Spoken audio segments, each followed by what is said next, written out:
ذکر شہداء کربلا اور امام حسین رضی اللہ تعالیٰ عنہ محرم الحرام کے مہینے میں پوری دنیا میں الحمدللہ یہ ذکر ہوتا ہے. کراچی میں، حیدرآباد میں، میرپور خاص میں، سکھر میں، پنجاب میں، سرحد میں، بلوچستان میں، پاکستان کے علاوہ انڈیا میں، بنگلہ دیش میں، افریقہ میں، امریکہ میں، جگہ جگہ پوری دنیا میں ذکر شہداء کربلا اور امام حسین رضی اللہ تعالیٰ عنہ یہ ہوتا ہے. حضرت سفیان بن عیینہ رحمۃ اللہ تعالیٰ علیہ کا قول ہے، ہلیۃ الاولیاء میں یہ قول نقل ہے، اور اس کا ترجمہ المدینۃ العلمیہ نے جو کیا وہ اللہ والوں کی باتیں کے نام سے اس کتاب کا ترجمہ اور وہ کتاب شائع ہوئی. اس میں ہے کہ نیک لوگوں کے ذکر کے وقت رحمت نازل ہوتی ہے. نیک لوگوں کے ذکر کے وقت رحمت نازل ہوتی ہے. جب ہم اولیاء کرام کا، اہل بیت کا، صحابہ کرام کا، پیارا محبوب علیہ الصلوۃ والسلام کا، انبیاء کرام کا جب ہم ذکر کرتے ہیں تو اس وقت رحمتوں کا نزول ہوتا ہے، برکتوں کا نزول ہوتا ہے، اور جو مشکلات، جو مصیبتیں، جو مصائب، جو آلام، جو رنج و غم ہوتے ہیں، جو پریشانیاں ہوتی ہیں، وہ ذکر اہل بیت کی برکت سے، ذکر صحابہ کی برکت سے، ذکر رسول علیہ الصلوۃ والسلام کی برکت سے، ذکر انبیاء علیہ السلام کی برکت سے یہ جو مصیبتیں، یہ ساری کی ساری آفتیں یہ سب دور ہو جاتی ہیں. کیونکہ رحمتوں کا نزول ہوتا ہے، برکتوں کا نزول ہوتا ہے. جب رحمتوں کا نزول ہوگا، برکتوں کا نزول ہوگا تو پھر غم کہاں رہیں گے، مشکلیں کہاں رہیں گی، پریشانیاں کہاں رہیں گی، تکلیفیں کہاں رہیں گی، یہ سب دور ہو جائے گی. مقصد یہ ہوتا ہے ذکر شہداء کربلا، ذکر امام حسین، ذکر صحابہ، ذکر رسول، ذکر انبیاء، تاکہ رحمتوں اور برکتوں کا نزول ہو، ہمارے مسائل حل ہو جائیں. پہلی. دوسری بات کہ ذکر جو ہم شہداء کا کرتے ہیں، امام حسین رضی اللہ تعالیٰ عنہ کا کرتے ہیں،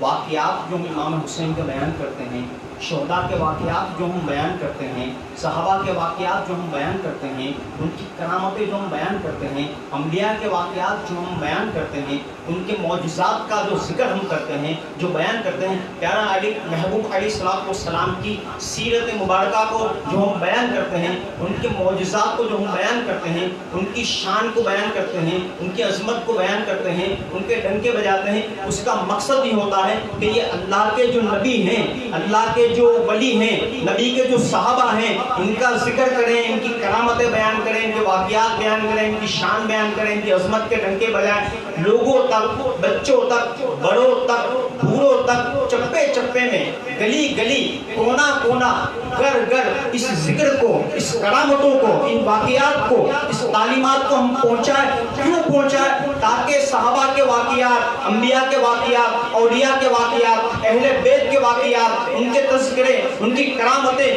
کس طرح انہوں نے زندگی گزاری، کس طرح انہوں نے جو ہے اپنے شب و روز گزارے، ان کا عمل کیا تھا، ان کے معمولات کیا تھے، یہ بیان کرے. مقصد یہ ہے کہ ہمارے اندر بھی، بچوں کے اندر بھی، بڑوں کے اندر بھی، بوڑھوں کے اندر بھی، مسلمانوں کے اندر بھی عمل کرنے کا، دینی باتوں پر عمل کرنے کا جذبہ ابھرے اور جذبہ پیدا ہو. ظاہر بات ہے صحابہ کے واقعات ہم بیان کریں گے، اولیاء کرام کے واقعات جب ہم بیان کریں گے، اہل بیت اطہار کے واقعات جب ہم بیان کریں گے، امام حسین رضی اللہ تعالیٰ عنہ کا وہ شہداء و کربلا کا واقعہ جب ہم بیان کریں گے، کربلا کا واقعہ امام حسین رضی اللہ تعالیٰ عنہ کی جب شہادت ہوئی،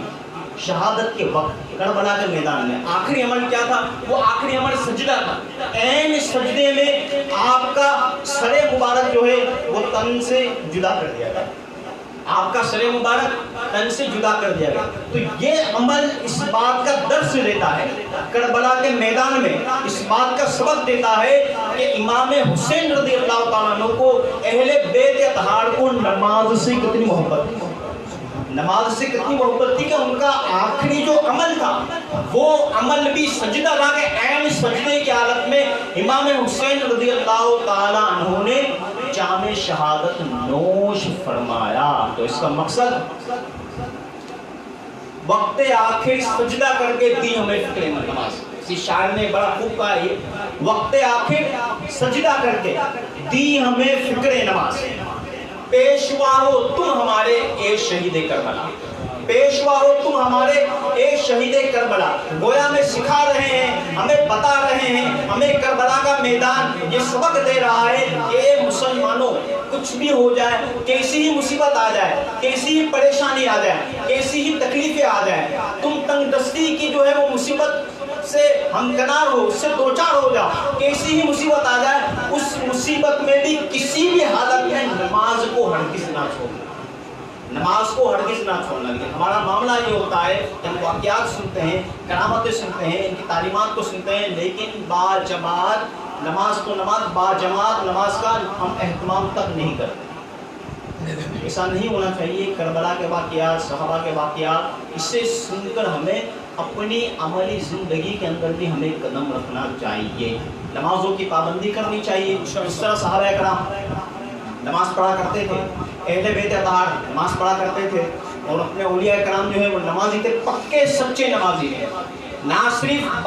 فرض نماز کے وہ پابند تھے، بلکہ نوافل کی بھی وہ کثرت کیا کرتے تھے۔ تلاوت قرآن مجید رات دن ان کا معمول تھا پڑھنے کا۔ روزوں کی کثرت کیا کرتے، نہ صرف رمضان مبارک کے بلکہ رمضان مبارک کے علاوہ نفلی روزوں کی بھی صحابہ کرام، اولیاء کرام جو ہے وہ کثرت سے روزے رکھا کرتے تھے، اس کا اہتمام کیا کرتے تھے۔ یہ اولیاء کرام کا، یہ صحابہ کرام کا اور یہ ان کا معمول۔ اقبال نے بڑی خوب ایک بات کہی، عمل سے زندگی بنتی ہے جنت بھی جہنم بھی، عمل سے زندگی بنتی ہے جنت بھی جہنم بھی۔ یہ خاکی اپنی فطرت میں، نہ نوری ہے نہ ناری ہے، یہ خاکی اپنی فطرت میں، نہ نوری ہے نہ ناری۔ دنیا کے کسی بھی معاذ پر کہیں بھی آپ کو کامیابی حاصل کرنی ہے، آپ کو مقام حاصل کرنا ہے، آپ کو درجات کی بلندی چاہیے، آپ کو معاشرے میں عزت چاہیے، آپ کو شہرت چاہیے، آپ کو جو کچھ بھی چاہیے وہ آپ کو ملے گا عمل سے۔ عمل کریں گے، آپ باعمل ہوں گے، آپ کو عزت بھی ملے گی، شہرت بھی ملے گی، لوگوں کے ساتھ جو ہے لوگ آپ کے ساتھ، لوگوں کے دلوں میں محبت بھی ہوگی۔ اللہ والوں کی محبت آپ لوگوں کے دلوں میں دیکھو کتنی ہوتی۔ مزارات پر لوگ، وصال ہو گیا، وصال کے بعد مزارات پر لوگ جو ہیں وہ فاتحہ بھانے کے لیے ان کے مزارات پر جو ہے وہ لوگ جاتے ہیں، اور اس کے دنوں میں آپ دیکھ لیجیے تو اللہ تبارک و تعالیٰ جب وہ عمل کر کے، عملی زندگی میں عمل کر کے اللہ کو راضی کر کے جب وہ دنیا سے رخصت ہوتے ہیں تو وصال کے بعد ان کے مزارات بنتے ہیں، ان کے مزارات کے گنبد چمکتے ہیں۔ اللہ تبارک و تعالیٰ مخلوق کے دلوں میں ان کی محبت کو ڈال دیتے ہیں، دلوں میں ڈال دیتے ہیں۔ جو لوگ جو ان کی طرف رواں دواں ہوتے ہیں، مزارات پر جاتے ہیں، پھول چڑھاتے ہیں، چادر چڑھاتے ہیں، نیازوں کا اہتمام کرتے ہیں، لنگر کا اہتمام کرتے ہیں، اور مسجدیں بناتے ہیں مزار کے قریب، بہت کچھ اہتمام ہوتا ہے۔ تو یہ عمل سے ہوگا، ہم عملی زندگی میں قدم رکھیں گے، باعمل بن جائیں گے، نمازوں کے پابند بن جائیں گے، واقعات سنتے رہیں گے، کرامتیں سنتے رہیں گے، تعلیمات جو ہے سیرت جو ہم سنتے رہیں گے، لیکن صرف سننا ہی نہیں ہے، اس پر عمل بھی کرنا ہے۔ آج کے اس بابرکت محفل میں ہمارے ماشاءاللہ بغداد رضا نعت خواں، مشہور و معروف نعت خواں، تو آج کے اس محفل نعت میں جو ہمارے شبیر بھائی کے بھائی کے گھر میں الحمدللہ منعقد ہوئی، یہ بہنوئی کے جو یہاں گھر پہ منعقد ہوئی،